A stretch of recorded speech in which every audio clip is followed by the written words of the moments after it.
Urban Canvas Revolution. The story of modern art doesn't just hang on pristine white walls, it's scrawled across them in the dead of night. It begins not with the gentle pop of a champagne cork at a gallery opening, but with the sharp, percussive hiss of a spray can in a deserted subway tunnel. This is the genesis of the urban canvas revolution, an explosive, unsanctioned, and profoundly democratic art movement that has fundamentally challenged our very definition of where art belongs, who gets to create it, and who it is for. For decades, the art world operated under a rigid hierarchy, a system of gatekeepers, curators, critics, collectors, and gallerists who decided what was valuable, what was significant, and what was worthy of being called art. But while this world was looking inward, a different kind of artist was looking outward, at the city itself. They saw not just brick, concrete, and steel, but a vast, untapped canvas waiting for a voice. Its roots are gritty, tangled in the urban decay of the late 1960s and 70s. In cities like Philadelphia and New York, a new form of expression began to emerge. It started simply, with names and street numbers, or tags. A young man named Daryl McCrae, known as Cornbread, began writing his name all over Philadelphia to get the attention of a girl. In New York, a Greek-American kid named Demetrius, a foot messenger, started writing his tag, Talkie 183, at subway stations and on walls along his route on 183rd Street. It was a declaration of existence. I am here. I was here. It wasn't about aesthetics yet. It was about presence, about marking territory in a city that often rendered its inhabitants invisible. This simple act of rebellion became a phenomenon. Soon, the New York City subway system was a rolling, rumbling gallery of vibrant calligraphic names, each artist vying for recognition with more elaborate styles, colors, and pieces, short for masterpieces. This was the birth of graffiti culture, an ecosystem with its own rules, its own language, and its own fierce competition for fame, all happening completely outside the established art world. But what began as a quest for recognition soon evolved into a powerful medium for artistic and social commentary. The generation that followed the first taggers began to see the potential beyond just their names. They saw the power of the image. The late 1970s and early 80s were a crucible of creativity. Artists like Keith Haring took his art directly to the people, using the black paper of unused advertising spaces in the subway to create his iconic, simple chalk drawings. His radiant baby and barking dog figures became a familiar sight for millions of commuters, a daily dose of art that required no admission fee. It was public, accessible, and spoke a universal language of life, death, and love. At the same time, a young artist named Jean-Michel Basquiat, under the pseudonym Samo, was spray-painting cryptic, poetic phrases on the walls of Soho. His work was a direct challenge to the commercialized art scene he was surrounded by, a raw, intellectual counter-narrative scrawled on the very doorstep of the galleries that would later clamor for his work. This is the core of street art's revolutionary power, its profound accessibility. A traditional gallery, by its very nature, is a space of exclusion. It has opening hours, sometimes an entrance fee, and an intimidating aura of quiet reverence. It implies that art is something to be visited, an object separate from everyday life. Street art obliterates this barrier. It integrates art into the fabric of the city. A massive mural suddenly appearing on the side of a forgotten building on your way to work becomes part of your daily experience. It doesn't ask for your permission. It simply exists, demanding your attention and sparking a conversation. It turns a mundane commute into a moment of discovery. This democratic impulse is its greatest strength. It bypasses the gatekeepers entirely. An artist doesn't need a gallery's approval or a critic's review to be seen. They need a wall, a can of paint, and a message. The public becomes the curator, the audience, and the critic, all at once. As the movement matured, it diversified. It wasn't just spray painting anymore. Artists like Shepard Fairey utilized wheat paste posters, borrowing the language of advertising and propaganda for his Obey Giant campaign, a viral experiment in phenomenology that made people question the images they were constantly bombarded with. In France, the artist J.R. began pasting enormous photographic portraits of ordinary people onto buildings in slums and conflict zones, giving a face and a sense of dignity to the voiceless. In Portugal, Vils pioneered a form of creative destruction, carving portraits into the crumbling plaster of walls by chipping away layers, revealing the history of the building within the face of his subjects. And then, of course, there is Banksy. The anonymous British artist took the game to a whole new level, combining stencil art with biting political satire, dark humor, and audacious public stunts. From the Girl with Balloon to the Waldorf Hotel in Bethlehem, Banksy's work became global news, proving that a piece of street art could generate more cultural conversation than an entire museum exhibition. These artists and thousands like them transformed public space from a mere backdrop for commerce and transit into a legitimate and vital canvas for contemporary culture, a place for dialogue, protest, beauty, and rebellion. They didn't just paint on the city, they painted the city's soul. Block 2. Galleries' evolving walls. While the streets were erupting with unsanctioned color and raw energy, the traditional art world was watching from behind its polished glass doors. For decades, the gallery was the undisputed epicenter of the art universe. It was more than just a room with paintings, it was a complex machine for creating and sustaining value. The white cube gallery space, a concept popularized in the 20th century, was designed to be a neutral, almost sacred environment. Its stark white walls and minimalist aesthetic were meant to remove all distractions, forcing the viewer to contemplate the art object in pure, unadulterated isolation. This environment bestowed a kind of quasi-religious aura upon the work. The curator acted as the high priest, selecting which artists were worthy of entering this sacred space. The critic was the theologian, interpreting the work for the masses, and the collectors were the patrons, whose financial investment validated the artist's genius and secured their place in the art historical canon. This system was a closed loop of prestige, influence, and, of course, money. It was deliberate, it was controlled, and it was incredibly powerful. Initially, the gallery world's reaction to the graffiti and street art bubbling up from the urban underground was one of utter disdain. It was seen as vandalism, not art. It was chaotic, loud, and illegal, the antithesis of the quiet, contemplative, and highly regulated gallery experience. It was the work of untrained delinquents, not serious artists with MFAs. To the established gatekeepers, it lacked the conceptual rigor, the historical lineage, and the market viability of fine art. They dismissed it as a fleeting, juvenile trend, noise from the margins that had no place within their hollowed halls. For a long time, the two worlds operated in parallel universes, one bathed in the fluorescent hum of subway tunnels, and the other in the soft glow of gallery spotlights, with seemingly no chance of ever intersecting. But then something began to shift. The sheer force and visual innovation of the street art movement became impossible to ignore.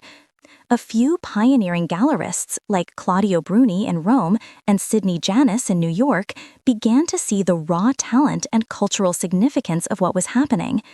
They took a massive risk, plucking artists like Basquiat and Haring from the streets and giving them their first gallery shows. This was a seismic moment. Bringing the raw, graffiti-covered energy of the street into the sterile white cube was a radical act. It created a fascinating and controversial paradox. On one hand, it gave these artists a new level of legitimacy and financial security. Their work was now being seen by a different audience, reviewed by major art critics and purchased by wealthy collectors. Basquiat, the once homeless artist scrawling Samo on walls, became an international art star. On the other hand, it raised a difficult question. Does street art lose its soul when it's taken off the street? Is a painting made in a studio by a street artist still street art? The very act of framing it, pricing it, and hanging it on a wall seemed to strip it of its rebellious, anti-establishment context. This tension defined the gallery's evolving relationship with the movement. As street art's popularity exploded into a global phenomenon, the market forces became undeniable. The art world, for all its talk of aesthetics and culture, is also a business, and street art was becoming very big business. Collectors, always on the lookout for the next big thing, saw a fresh, edgy, and highly profitable new market. Auction houses like Sotheby's and Christie's began featuring works by Banksy, Shepard Fairey, and Cowes, with pieces fetching hundreds of thousands and eventually millions of dollars. The moment Banksy's Girl with Balloon shredded itself at a Sotheby's auction was perhaps the ultimate commentary on this strange relationship.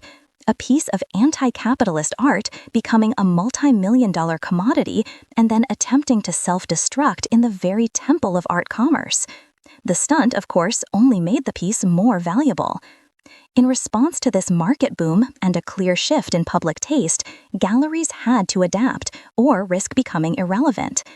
Many major institutions began curating large-scale exhibitions dedicated to the history and impact of street art, such as the Art in the Streets show at the Museum of Contemporary Art, Los Angeles. These shows were blockbusters, drawing in younger, more diverse crowds who might never have set foot in a traditional museum before. Galleries started actively signing and representing artists who came from a street art background. They were no longer just selling canvases, they were selling the cool, the authenticity, and the rebellious brand of the street. This absorption of the counterculture into the mainstream is a classic story, but in the art world, it created a deep divide. Some artists embraced the opportunity, seeing it as a natural evolution and a way to make a living from their passion. Others saw it as a betrayal, a selling out that sanitized their work and turned a political act into a decorative object for a rich person's wall. The gallery, once the ultimate arbiter of taste, found itself in a new role, a powerful and controversial bridge between the street and the salon. Block 3. Art's Future Convergence. So, we stand at a fascinating crossroads. On one side, the raw, untamed energy of the street, an art form born from rebellion and a desire for public expression. On the other, the hallowed, powerful institution of the gallery, a system built on curation, validation, and commerce. The battle lines have been drawn for decades, but to ask who will win this culture war is to misunderstand the profound transformation that is already underway. The future of art isn't about one side conquering the other. It's about the very battlefield dissolving and reforming into a new hybrid ecosystem where the old distinctions are becoming increasingly meaningless. The rigid separation between the street and the gallery is collapsing, and in its place, something far more fluid and complex is emerging. We are already seeing the rise of hybrid spaces and models that defy easy categorization. Consider phenomena like the Wynwood Walls in Miami. Is it a street art museum, an outdoor gallery, a commercial real estate project? It's all of the above. Curated, commissioned murals from the world's top street artists cover dozens of buildings, creating a world-renowned tourist destination. It has the scale and public accessibility of street art, but the curation, branding, and commercial intent of a gallery. We're also seeing street art festivals in cities across the globe that operate on a similar model, temporarily transforming urban landscapes into sanctioned, celebrated open-air exhibitions. At the same time, many contemporary galleries are shedding their intimidating white cube persona. They're hosting live painting events, artist talks, and community workshops, trying to capture the interactive, accessible spirit that makes street art so compelling. They are becoming more like cultural hubs and less like silent temples. This convergence is a two-way street. The street is becoming more curated, and the gallery is becoming more public-facing. However, the most powerful catalyst for this convergence isn't happening on brick or canvas, it's happening on screens. The digital revolution has completely upended the traditional power structures of the art world. For a street artist, Instagram is now arguably more important than any physical wall. An artist can paint a mural in a hidden alleyway in Lisbon, and within minutes, photos of it can be seen by millions of people globally. An artist's Instagram feed, acting as a personal, rolling gallery, allows them to bypass the gallery system entirely, building a massive international following, communicating directly with their audience, and even selling prints and original works without a middleman. The platform has become the ultimate democratic canvas, a digital street that wraps around the entire planet. This digital disruption has reached its most radical form with the advent of NFTs, or non-fungible tokens. The rise of crypto art has thrown the entire concept of ownership and location into question. An NFT allows for a piece of digital art, or even a photograph of a physical piece of street art that has long since been painted over, to be authenticated and sold as a unique asset on the blockchain. This is a game changer for an inherently ephemeral art form. Suddenly, a temporary mural can have a permanent, monetizable existence in the digital realm.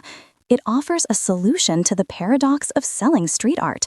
You can sell the verified, unique token of the work without having to cut the physical piece out of the wall. This technology aligns perfectly with the decentralized, anti-establishment ethos of early street art culture, creating a new market that operates entirely outside the traditional gallery auction house axis. And we're just scratching the surface. The next frontier is virtual and augmented reality. Imagine walking down a familiar street, holding up your phone, and seeing a drab wall come to life with an animated, three-dimensional digital mural through an AR app. Imagine artists being able to create and geotag virtual sculptures that exist only in digital space, creating a new layer of public art that is visible to anyone with the right technology. VR galleries are already a reality, allowing you to walk through exhibitions from the comfort of your home, experiencing art from all over the world. In this future, what is the street and what is the gallery? A person wearing a VR headset, their hands moving as if sculpting a glowing holographic piece in midair. The very concept of place, space, and canvas are becoming fluid. Ultimately, the war between street and gallery may end not with a victor, but with a truce born of mutual evolution. The future of art is unlikely to be confined to either the chaotic freedom of the city streets or the curated silence of the white cube. It will be a fusion of both, amplified and redefined by the limitless possibilities of the digital world. It will be art that is both physical and virtual, public and permanent. The real question is no longer about where art lives, but about how we choose to experience it.